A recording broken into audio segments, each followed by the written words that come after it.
pessoal, bem-vindos a mais uma videoaula. Nessa aula a gente vai tratar de refração, difração e interferência da luz.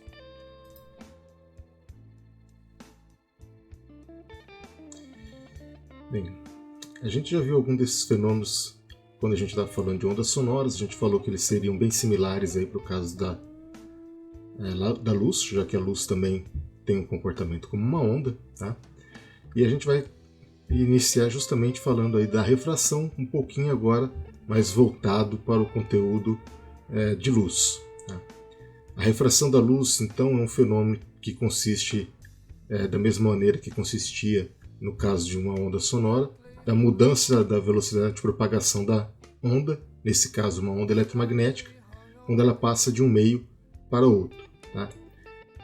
Lembrando que a maior velocidade possível para uma onda eletromagnética no vácuo. A partir daí, então, nós teremos sempre velocidades menores a ser consideradas. Tá?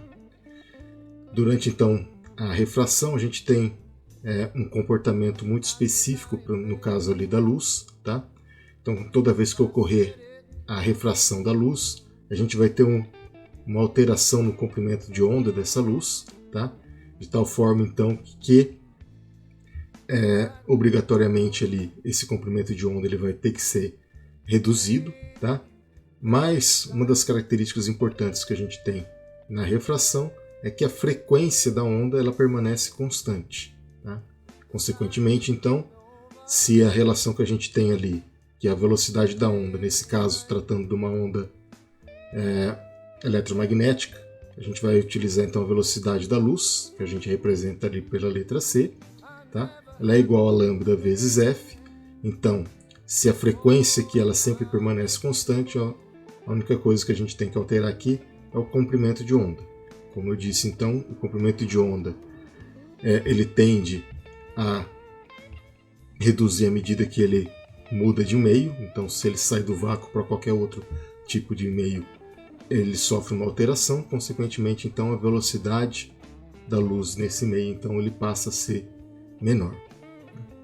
Bem, dito isso, então, a gente pode dizer então que a frequência dessa onda é a mesma, e a frequência a gente pode associar, no caso da luz, com a cor daquela luz. Tá? Então, cada luz ela tem uma frequência, cada comprimento de onda de luz representa uma frequência específica. Nesse caso, então, a frequência não altera, mas a gente tem uma alteração do comprimento de onda quando ela passa para um outro meio. Isso faz então que, com essa redução desse comprimento de onda, então, ela sofre uma alteração da sua trajetória. Tá? Esse basicamente é o que descreve, pelo menos visualmente, o comportamento de refração da luz. Tá? Então, de acordo com o ângulo de incidência aqui, a gente pode ver então que a luz ela é defletida da sua direção de propagação que a gente tinha inicialmente. Tá? Uma das situações bem claras que a gente pode denotar ali, por exemplo, é quando a gente coloca ali um copo com água e a gente insere uma colher. A gente vê então que fora, tá, da água ali, ou seja, no ar, a trajetória que a gente tem para a luz é uma, e quando ela está inserida ali dentro da água, a trajetória parece para a gente um pouco diferente. Esse comportamento, então, é a descrição que a gente tem ali da alteração de direção da luz provocada pelo fenômeno, então, da refração. A gente pode determinar, então, quanto que muda esse caminho óptico ali da luz, tá? Quando ela atravessa de uma interface para outra. Esse processo, então, permite a gente determinar uma característica do meio que a gente define, então, como sendo índice de refração. Tá? Bem, esse índice de refração a gente denota ele pela letra N, e ele exprime nada mais, nada menos, então, qual que seria a velocidade que eu teria de alteração quando a luz passa de um meio para o outro. Tá? Para a gente entender então melhor o que a gente teria de comportamento aqui, a gente tem então um meio de incidência, que é onde a luz está sendo produzida. A gente tem o meio de refração, que é o caminho, que a luz vai sofrer. A gente tem uma interface então entre esses dois meios, que geralmente a gente chama de dióptro, tá? Então é a região ali que separa o meio de incidência do meio de refração. E se a gente então tem aqui um raio que descreve o comportamento da nossa frente de onda, tá?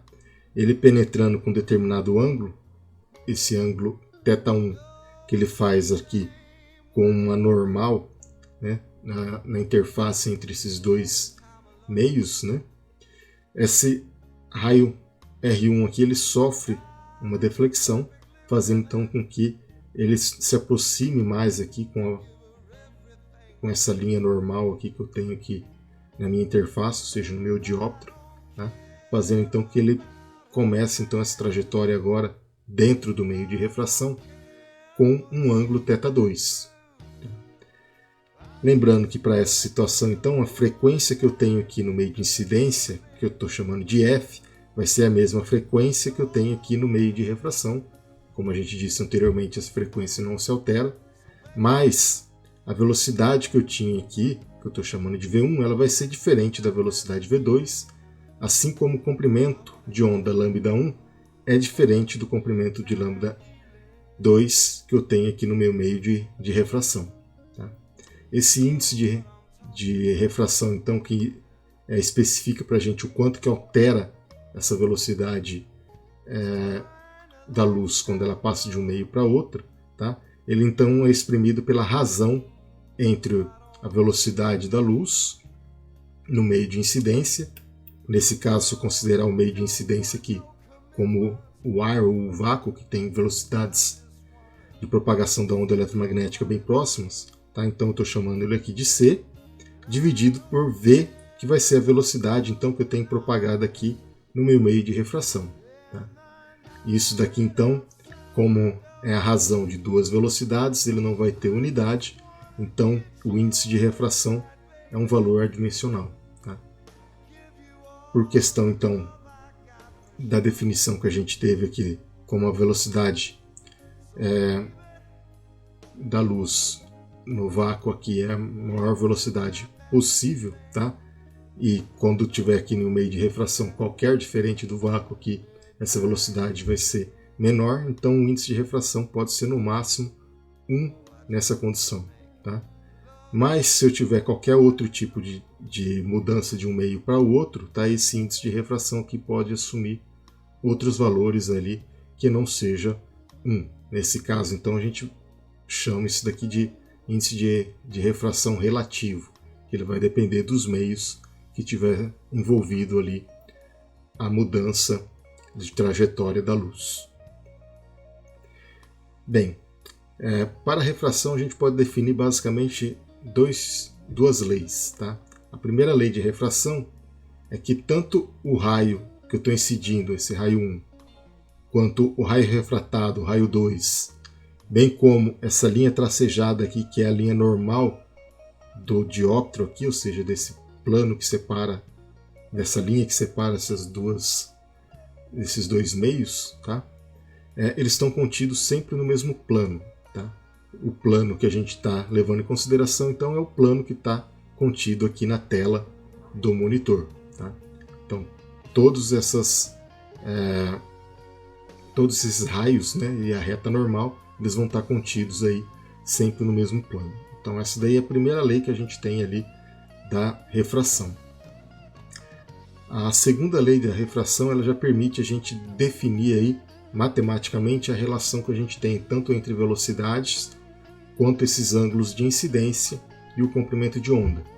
Essa segunda lei então é chamada lei de Snell-Descartes, tá? E ela pode então relacionar tanto o ângulo de incidência aqui quanto o ângulo de refração com as velocidades ou com o índice de refração de cada meio.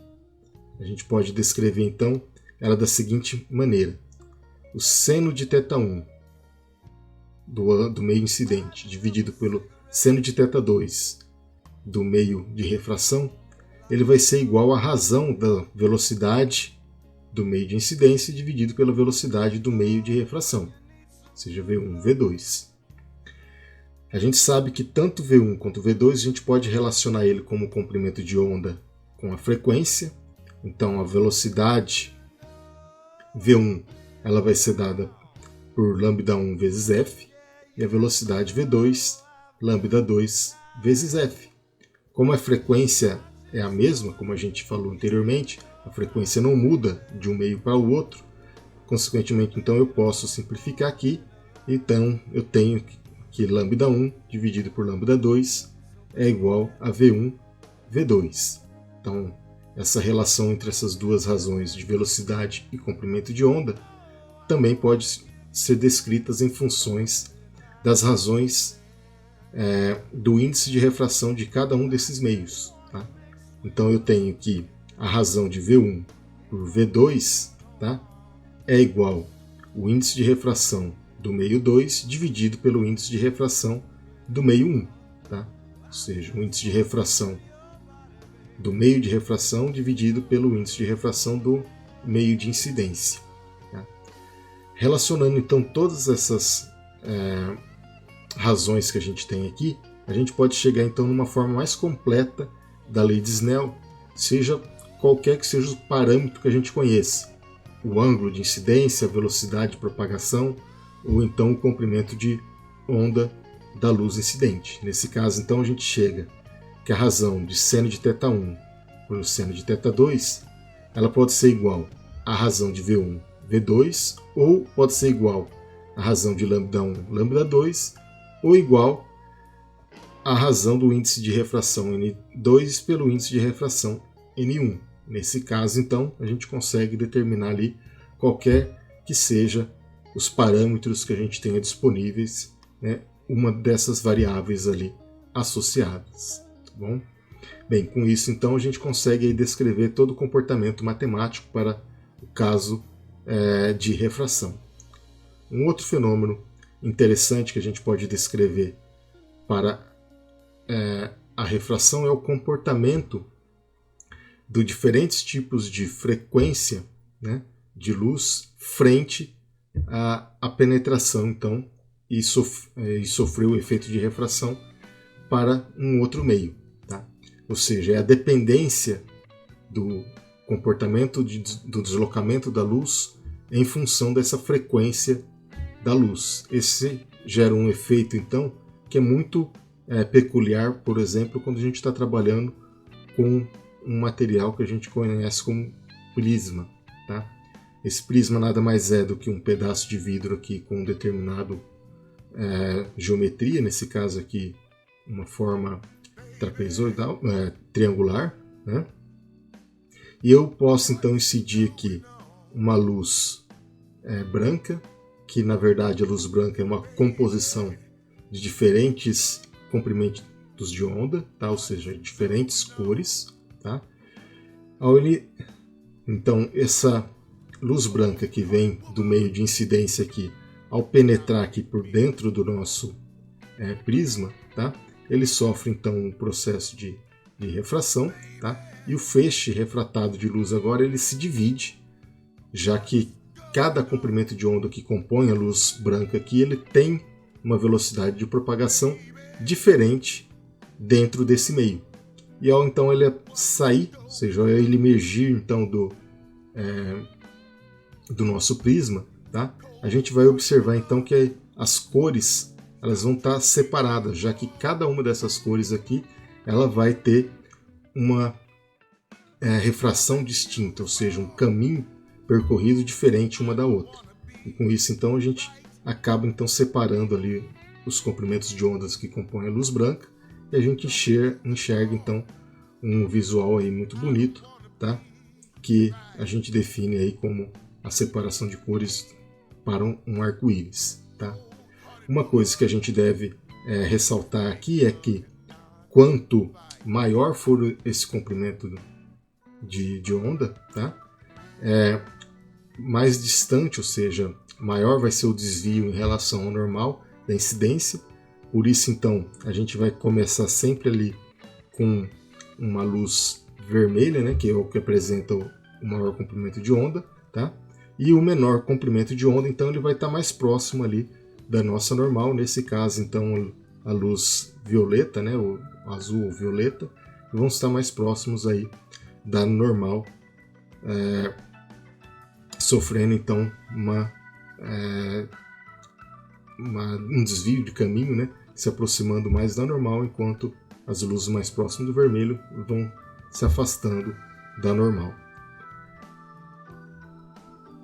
Esse efeito então de arco-íris, tá, ele acontece naturalmente quando a gente tem então um tempo muito úmido ou aconteceu uma chuva recentemente, tá, e logo em seguida então o sol aparece, tá. Esse fenômeno então pode acontecer que a luz solar, que a gente pode atribuir como sendo uma luz branca ali, ou seja, uma composição de vários comprimentos de onda, tá? No ar, então, mesmo após a chuva, ainda fica pequenas gotículas ali de água, tá? Devido à umidade. Isso faz então que a luz solar, ao penetrar por dentro dessa gotícula, ela sofre então um processo de refração, tá? Dependendo do ângulo de incidência que vai acontecer aqui, né, que seria aproximadamente ali 42 graus, esse ângulo aqui, ele pode ter uma reflexão total aqui dentro da pequena gotícula, tá? Voltando então a sofrer um processo aqui de difração, saindo então da gota d'água, tá? Essa luz então formada, ela vai ter uma separação então dos diversos tipos de comprimento de onda, fazendo então o que a gente chama ali de arco-íris. Então esse daí seria o processo de formação ali de arco-íris, que é nada mais nada menos ali que uma refração da onda luminosa. Um outro efeito então que a gente já estudou anteriormente, também é importante para o caso da luz ali, é o processo de difração, tá? A difração é tão importante como os fenômenos que a gente vai ver posteriormente, que é o de interferência, porque ela praticamente define o comportamento da luz como onda, tá? Somente uma onda pode sofrer difração e interferência. E é por isso então que a gente consegue classificar a luz, devido a esses dois fenômenos que ela acaba exibindo, como sendo uma onda. Tá? A refração da luz, como a gente já falou em aulas anteriores ali, ela exprime para a gente nada mais nada menos do que a capacidade da luz, né, contornar um objeto, sempre lembrando ali que a luz é uma onda, tá? Nesse caso, então, se a gente tivesse uma frente de onda como essa daqui, né, comportamento como esse, ou ela se deparar, por exemplo, ali com um anteparo que tinha uma fenda, lembrando que essa fenda aqui ela tem que ser mais ou menos aí do mesmo tamanho ou menor que o comprimento de onda dessa onda emitida aqui, tá? Isso faz então com que, ao invés dela se propagar agora em uma única direção, como ela vinha se propagando anteriormente, tá? Ela, ao contornar essa fenda, então ela passa a se propagar aqui em todas as direções. Então a gente tinha uma frente de onda plana, depois então dela passar ali pela fenda, a gente passa a ter então uma frente de onda ali com uma propagação circular. Tá? Então esse então basicamente é o efeito de difração. Tá? E a luz também pode exibir esse tipo de comportamento. A diferença quando a gente compara uma onda sonora com uma onda luminosa é justamente o comprimento de onda que está associado nesses dois tipos de onda. Uma onda luminosa ela vai ter um comprimento de onda muito inferior se comparado então com uma onda sonora. Por isso então essas fendas aqui ela tem dimensões aí muito pequenininhas, da ordem então de 10 a menos 9 metros. Então, quando a gente tem então um comportamento como esse, a gente deixa bem claro o comportamento da onda luminosa, tá? Então a luz passa a se comportar como uma onda, e como disse, esse comprimento de onda, para exibir esse efeito de difração aí, ele tem que ser compatível com o tamanho do comprimento de onda, ou seja, o objeto, né, as dimensões do objeto envolvido ali, ele tem que ser aproximadamente igual ou inferior ali o comprimento de onda da luz incidente. Tá? Então essas aberturas aqui geralmente são fendas muito pequenininhas, muito provavelmente a gente não conseguiria ter uma definição clara dela visualmente. Bem, um segundo efeito associado também ao fenômeno de difração que a gente viu anteriormente, tá? É o processo de interferência. Tá? Então, o processo de interferência ele descreve para a gente um efeito que eu tenho quando eu tenho duas ondas distintas se encontrando. Tá? Então, se eu tiver ali duas ou até mais ondas ali, elas se encontrarem em um determinado ponto no espaço, tá? Eu vou ter então que uma onda pode interagir com a outra, e isso então vai fazer então com que elas sofram uma interferência uma da outra, e eu posso então definir a amplitude resultante dessa interferência de uma da outra ali, tá? Pelo princípio de superposição.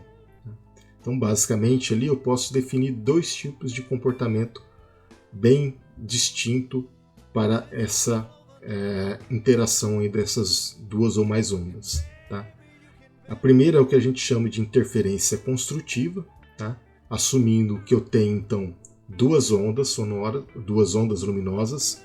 Essas duas ondas luminosas aí, elas estão em fase, ou seja, elas têm início e fim do mesmo ponto, tá? E eu vou ter então a situação que quando elas se encontrarem, então por elas estarem em fase, eu vou ter que seus máximos eles vão se coincidir. Como eu posso aplicar então o princípio de superposição para encontrar a amplitude resultante? A situação que eu vou ter é que eu simplesmente vou somar essas amplitudes. Então eu tenho aqui duas ondas, vamos chamar aqui de onda A e a onda B. A gente pode ver que elas estão exatamente aqui em fase, tá? Ou seja, o máximo de uma é igual ao máximo da outra no tempo, o mínimo de uma é igual ao mínimo da outra em relação ao tempo, de tal forma então que se essas duas ondas aqui elas se encontrarem, eu vou somar, e o resultado dessa soma então é que eu vou ter uma amplitude maior do que a amplitude individual dessas duas ondas. Esse processo então, quando ele ocorre, tá, fazendo então que eu tenha um aumento da amplitude, eu vou chamar então sempre de interferência construtiva. Caso agora a situação seja ao contrário, ou seja, eu vou ter que as minhas ondas elas não estão em fase, tá? Eu posso descrever então um processo que a gente chama de interferência destrutiva. Tá? Se as ondas agora elas estão fora de fase, tá? Então recorrendo aqui ao nosso desenho, tem uma onda onde o máximo de uma onda ele coincide com o mínimo da outra onda, tá? Nesse caso então a onda resultante vai ser a diferença de uma para outra, ou seja, se eu somar essa onda aqui com essa outra onda aqui, eu tenho um máximo aqui, eu tenho uma onda igual com um mínimo aqui. Quando eu somo uma com a outra, isso daqui resulta numa amplitude nula, ou seja, amplitude igual a zero. Então eu vou ter então aqui uma destruição da onda resultante. Por isso então a gente chama ali de interferência destrutiva, ou seja, eu não vou ter nenhum resultado final para essa situação. Então isso daqui ocorre num processo então de interferência. Então a interferência nada mais é do que a interação que eu tenho aí entre duas ou mais ondas, e dependendo então desse tipo de interação, eu posso ter interferência destrutiva ou construtiva. Bem, esse processo então de interferência, tá? A gente queria expandir isso daí por uma onda, ou seja, se isso daí acontece para qualquer onda, isso daí deveria acontecer para a luz, se a luz fosse realmente uma onda. Foi feito então um experimento, primeiramente por Young, tá? Isso daí lá por volta de 1801, para realmente estabelecer se a luz exibia esse tipo de comportamento, tá? Como uma onda, e assim, de uma vez por todas, né, definir a luz como sendo uma onda. Tá? Lembrando que eu já falei em aulas anteriores, hoje a gente sabe que a luz ela tem um comportamento que a gente chama de dualidade onda-partícula. Então, dependendo da situação, a gente vai considerar a onda como uma luz, dependendo da situação, a gente considera ela, a gente vai considerar a luz como uma onda, perdão, ou a gente vai considerar a luz como sendo uma partícula. Nessa situação, então, dependendo do que for, é o mais plausível ali para determinada explicação física do fenômeno envolvido. Tá? Mas, lá em 1801, o interesse era realmente saber se a onda ela tinha um comportamento, a luz podia ter um comportamento como uma onda. Tá? Por isso foi feito então esse experimento ali por Young. Tá? A experiência de Young então tinha em mente o seguinte: bem, se a onda é uma luz, ela vai ter que então sofrer interferência. Então, se eu vou emitir aqui uma onda, tá, como essa, uma onda plana, e agora eu passo a ter duas fendas, uma fenda aqui em cima, uma fenda aqui embaixo, cada fragmento então dessa onda plana que eu tinha aqui, ela vai então sofrer o fenômeno de difração, ou seja, ela vai contornar essas fendas aqui, desde que essas fendas aqui elas sejam menor do que o comprimento de onda que eu tenho incidente. Tá? Isso faz então que eu vou ter próximo de cada uma dessas fendas aqui uma onda circular sendo gerada. Tá? De tal maneira então que à medida que essas ondas elas vão se propagando, tá? Eu vou ter que essa onda aqui ela vai se propagar nessa direção, essa nessa outra direção, que elas vão se encontrarem. Todas as vezes então que elas se encontrarem, tá? Se elas estiverem em fase, eu vou ter então uma interferência construtiva. Se elas não estiverem em fase, eu vou ter uma interferência destrutiva. Bem, na luz, isso daqui seria um pouquinho difícil de enxergar dessa forma. Então, o que ele propunha? Ele propunha então eu colocar um anteparo aqui na extremidade, e quando então a luz colidisse aqui nesse anteparo, refletindo para a gente poderia então enxergar pontos luminosos, tá? Que seriam interferências construtivas, tá? E pontos escuros que a gente associaria então à interferência destrutiva. Nesse caso, então, a gente conseguiria comprovar aí o comportamento ondulatório da luz. Então, essa lógica então foi estendida nesse experimento da seguinte maneira. Bem, ele tinha uma luz incidente. Essa luz incidente aqui ela tinha que ser de uma única cor, que a gente chama então de luz monocromática. Tá? Inicialmente ele passava aqui por uma primeira fenda, tá? Já que a luz ela tem um comprimento de onda ali muito restrito, então a gente basicamente teria quase que um único feixe ali para descrever. Então dificilmente eu conseguiria com um único feixe fazer ela passar por duas fendas. Então o que ele faz? Ele faz ele passar por uma primeira fenda, aonde então essa fenda aqui ela tinha um tamanho aqui menor do que o comprimento da onda incidente. Como eu disse, essa luz ela é de uma única cor, por isso que a gente chama de monocromática. Com isso então eu conseguia fazer com que essa luz então se propagasse aqui ao longo de uma direção circular, fazendo então com que essa mesma luz, com o mesmo comprimento de onda e com a mesma fase, ela atravessasse então um segundo obstáculo, onde esse segundo obstáculo tinha duas fendas, a fenda F1 e a fenda F2. Nessa situação então, eu ia fazer então com que novamente essa minha frente de onda sofresse uma nova difração, e aí então eu teria uma separação, um contorno desse obstáculo novamente, gerando mais duas frentes de ondas circulares aqui em torno dessas fendas. De tal forma então que cada uma delas ia ter uma propagação em uma determinada direção, fazendo então que em determinados pontos específicos esses frentes de onda aqui se interagissem, e à medida então que elas entrassem em contato uma com a outra, eu poderia ter uma interferência do tipo construtiva ou destrutiva. Como ele estava tratando de luz, eu não ia conseguir enxergar isso daqui ao longo do espaço. Ele colocava então logo à frente desse obstáculo aqui é um anteparo, tá? De tal forma então que a luz pudesse incidir nesse anteparo e aí então ele visualizar o efeito que estava acontecendo. Então nesse anteparo aqui, que seria o nosso objeto número 3 aqui, ele conseguiria enxergar então a seguinte situação. Eu ia ter um ponto central aqui com uma luz clara, ou seja, com um ponto claro, indicando para a gente então uma interferência construtiva, tá? Separado então por pontos aqui escuros, que seriam então a interferência destrutiva. Logo em seguida ele teria novamente uma região aqui no espaço com pontos claros, ou seja, outras regiões com interferências construtivas, e isso daí então ia descrevendo para a gente um padrão como esse daqui, um padrão que a gente chama de padrão de franjas, onde se eu tivesse então uma franja clara, tá, eu teria uma interferência construtiva e escura, uma interferência destrutiva.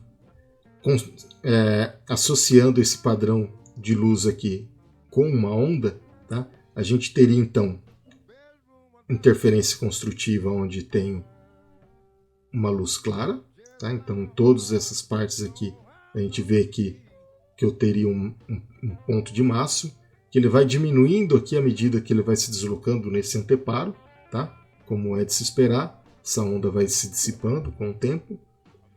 E eu tenho aqui nos pontos escuros, tá, uma interferência construtiva, ou seja, eu não tenho onda nenhuma aqui, tá? Ela é zero. Tá? Isso então é basicamente a comprovação do que é a onda, a onda luminosa, tá? Ela é descrita então para a luz, tá? Ou seja, a luz pode ser descrita como uma onda luminosa. Basicamente, então, esse experimento aqui comprovou fisicamente para a gente como é o comportamento da luz. Por isso que ele é um experimento tão importante para a física. Esse experimento, então, ele é feito da seguinte maneira, que a gente tem uma imagem real do experimento, tá? Onde tenho aqui um laser. Tá? Por que eu estou utilizando um laser? Porque o laser é uma fonte de luz monocromática, ele só tem uma única frequência emitida. Nesse caso aqui a gente está utilizando um laser vermelho, tá? Então o comprimento de onda dele aqui é de aproximado ali 600 nanômetros, tá?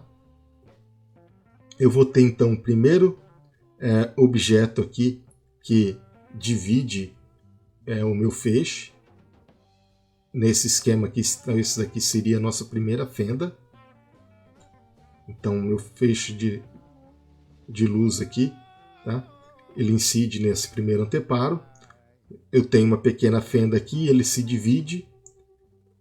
Logo à frente dele eu tenho um outro obstáculo, que seria então essas duas outras fendas que eu tenho aqui, tá? E essas duas outras fendas então aqui vai produzir então o efeito ali de interferência das ondas mais à frente.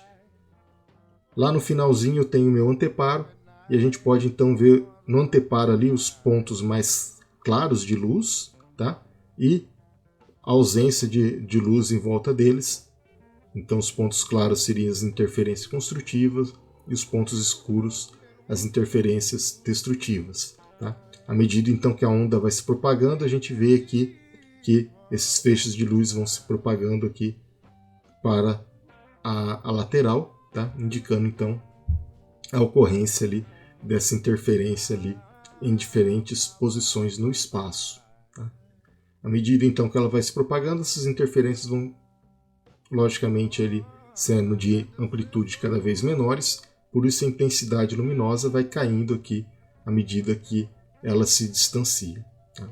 Então esse padrão aqui, ou seja, essa franja de interferência que a gente tem aqui, basicamente define o comportamento ondulatório da luz. Veja então que é um experimento bem simples, tá? A única dificuldade ali é que esses dois anteparos aqui, eles têm que ter uma fenda aí muito pequenininha, tá? Como eu disse, como a gente está tratando aí do comprimento de onda da luz vermelha, nesse exemplo aqui, que é por volta ali de 600 nanômetros, ou seja, essa fenda ali, ela vai ter que ter uma abertura ali de mais ou menos 600 nanômetros, ou seja, 600 vezes 10 a menos 9 metros, ou seja, uma fenda muito pequenininha ali. Tá? Bem, não só para definir o comportamento ondulatório da luz serviu o experimento de Young, mas como ele também pode ser útil para a gente poder determinar também as dimensões de objetos muito pequenos. Tá? Então vamos supor que então, esse experimento de Young com o nosso padrão de interferência, então ele passou aqui pela primeira fenda que eu teria aqui. Eu tenho a nossa frente de onda gerada dessa forma aqui, de forma circular. Ele passa pelas duas outras fendas, tá? E aí então eu tenho gerado aqui a interação entre essas duas outras ondas produzidas. Eu tenho aqui o nosso padrão de interferência, tá? Esse padrão central aqui pode ser o nosso ponto de referência, tá? E a partir daí então a gente pode contabilizar cada uma dessas outras interferências aqui, tá? Se forem construtivas, a gente vai denominar elas com números inteiros, começando de 1. Tá? Então 1, 2, 3 e assim por diante, se tiver à direita, ou 1, 2, 3 se tiver à esquerda aqui, contabilizando. Para o caso das ondas, para o caso das interferências destrutivas, a gente então tem somente aqui como referência o primeiro pico construtivo, ou seja, a gente vai contabilizar então a partir de 0, 1, 2, 3 e assim por diante as interferências que a gente tem destrutivas. Tá? Essa contabilidade aqui das fendas, tá, serve então para a gente ter um padrão para poder medir, por exemplo, qual que é essa separação entre uma fenda e outra aqui desse objeto, e assim conseguir determinar a dimensão que eu tenho dessas fendas aqui. Para fazer isso, a gente pode utilizar um processo de geometria bem básico ali. Então vamos supor que eu tenho aqui a minha frente de onda chegando no meu obstáculo. Tá? Então eu tenho a minha fenda F, a minha fenda F'. Tá? A gente vai ter então uma interferência em um determinado ponto aqui, distante por D maiúsculo aqui entre o meu obstáculo e o meu anteparo que estaria aqui. Então esse ponto P aqui seria o meu anteparo. Eu vou ter então que a minha onda vai interagir nesse ponto aqui. Esse daqui seria então normal aqui ao meu objeto, né, obstáculo, e ao meu anteparo. Eu tenho aqui então o meu ponto central, que seria então o primeiro ponto de interferência ali, tá? Construtivo, ou seja, essa primeira franja mais clara aqui, ou do ponto de vista de onda, a onda com maior amplitude do meu processo aqui de interferência. Tá? Bem, o comprimento de onda é definido então pela distância entre uma frente e outra aqui de onda, como a gente já viu anteriormente. E essa abertura que eu tenho aqui, ou seja, a distância entre uma abertura e outra aqui, é a separação delas, que eu vou representar aqui pela letra D. A partir então desses parâmetros, eu consigo determinar uma relação entre essa distância, a distância entre o meu obstáculo até o meu anteparo e o ângulo formado entre a intensidade máxima que eu tenho aqui da interferência construtiva, tá? E a distância que eu tenho de inclinação aqui, ou seja, esse ângulo θ formado aqui pela essa linha tracejada normal até o ponto P aqui da segunda interferência, da segunda franja construtiva. Tá? Então o que eu estou medindo é desse ponto aqui da interferência máxima até o segundo ponto de interferência construtiva, desse ponto até esse ponto o segundo ponto mais claro, tá? Ou seja, da interferência construtiva 1, 2, 3, qualquer que seja que eu estiver analisando aqui visualmente, ou a partir do ponto de interferência destrutiva, ou seja, dos mínimos. A partir dessa referência aqui, esse daqui então seria 0, 1, 2, 3 e assim por diante. Tá? Bem, essa relação então com esse ângulo e essa separação aqui define para a gente então como eu posso determinar essa distância D aqui, ou seja, qual que é o caminho, a dimensão do obstáculo que a luz está enfrentando. Tá? Nesse caso, então, se eu for considerar a contagem a partir das interferências construtivas, ou seja, dos máximos, a relação matemática que eu tenho é D seno de θ, que é igual a M. Então, vai depender se esse ponto aqui vai ser a primeira, a segunda ou a terceira interferência construtiva. Então, esse M aqui pode ser no 1, 2, 3, tá? Vezes o comprimento de onda, no caso ali do experimento de onda, o comprimento de onda ali do laser que eu estava incidindo. Tá? Se eu for considerar as franjas destrutivas, tá? Ou seja, os mínimos, a relação que eu vou ter vai ser D seno de θ, que vai ser igual a M, aonde esse M, então, considerando então a partir desse ponto, ele vai ser 0, 1, 2 e assim sucessivamente. Tá? M mais meio multiplicado pelo comprimento de onda. A partir então dessas duas relações aqui, eu consigo então determinar qual que vai ser essa distância que eu tenho aqui entre um objeto e outro. Tá? Essa distância D aqui, que é a separação entre um anteparo e o meu objeto, ela tem que ser uma distância relativamente grande comparada com essa distancinha D que eu tenho aqui, para que eu possa então considerar esse seno de θ aqui dessa situação tanto para F quanto para F'. Dessa forma, então, eu consigo calcular qual que vai ser essa dimensão. Tá? Isso daqui é tão interessante que eu posso utilizar esse processo, por exemplo, para medir a dimensão de um fio de cabelo. Um fio de cabelo frente, por exemplo, a um laser vermelho, né? Eu consigo então determinar ali qual que seria a dimensão, por exemplo, o diâmetro, né, de um fio de cabelo. Bastaria então eu pegar um laser, pode ser, por exemplo, um laser pointer, tá? Se, obviamente, o fabricante desse laser pointer estiver informando para você qual que é o comprimento de onda dele, geralmente está escrito ali no próprio corpo do equipamento, tá? Eu estico então esse comprimento de esse cabelo, tá? E faço então o laser atravessar, né? Contornar. Vamos imaginar que isso daqui fosse um fio de cabelo, eu faço ele contornar isso daqui. Eu vou ter um padrão como esse aqui numa parede. Vamos supor então que o meu cabelo até a parede esteja uma distância ali, sei lá, de 2 metros, para que eu consiga enxergar esse padrão muito nitidamente. Tá? Medindo então a distância entre um ponto e o outro aqui, eu consigo determinar esse ângulo θ. Tá? Sabendo então esse ângulo θ aqui, o comprimento de onda eu conheço. O M então vai ser, se eu peguei a primeira interferência, a segunda, a terceira, qual que seja, eu vou utilizar então o valor aqui para calcular ele. Eu posso então isolar aqui o D, e aí então eu calculo, tá, qual que seria o diâmetro ali do meu cabelo, do meu fio de cabelo. Tá?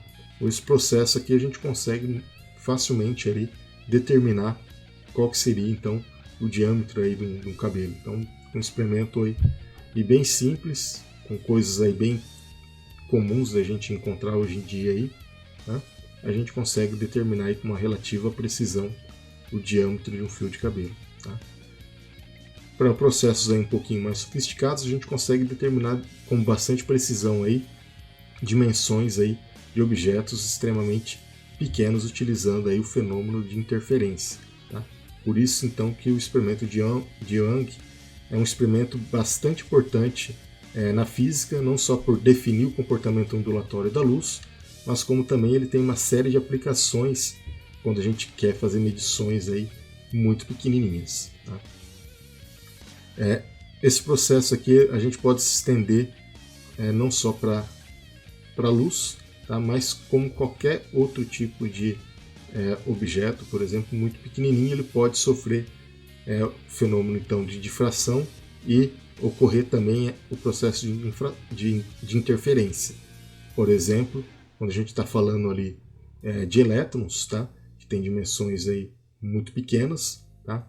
A gente pode também ter um processo então de difração e interferência ali do elétrons, e isso daí também pode acontecer para coisas um pouquinho maiores ali, mas próximo ali do comprimento de onda da luz, por exemplo, quando a gente está falando de vírus, tá? Geralmente os vírus aí, eles têm dimensões menores até do que o comprimento de onda da luz, tá? E também eu posso ter efeitos de difração e interferência ali para o vírus, que também pode ser uma maneira ali da gente fazer ali a medição da dimensão desse objeto. Tá? Bem, basicamente então seria isso para a aula de hoje. A gente consegue então dessa maneira ali fechar ali o conteúdo que a gente teria para esse curso. Tá? Então basicamente ali a gente encerra aqui com essa aula todo o conteúdo do curso de Física 2 para os cursos de Química. Tá? Eu ainda devo colocar aí mais alguma aula ali de exercício para vocês antes da prova. Tá? Essa parte aí não tem exercícios aí tão complicados, então eu espero ali que vocês consigam entender aí bem facilmente. Tá? Então, essa então seria a penúltima aula nossa aí antes da prova. Eu vou colocar ainda mais uma aula no YouTube aí para vocês, e eu espero então que com isso a gente consiga aí encerrar o conteúdo e também encerrar aí qualquer dúvida que vocês tenham de aplicação dessa matéria aí com exercícios. Mas se alguém ainda tiver alguma dúvida ali, eu fico à disposição, e vocês podem aí, como sempre, entrar em contato aí através dos meios de comunicação que já estão habituados, e a gente pode então encerrar essa aula aqui. Agradeço então vocês mais uma vez, e a gente se vê aí na próxima. Até mais, pessoal.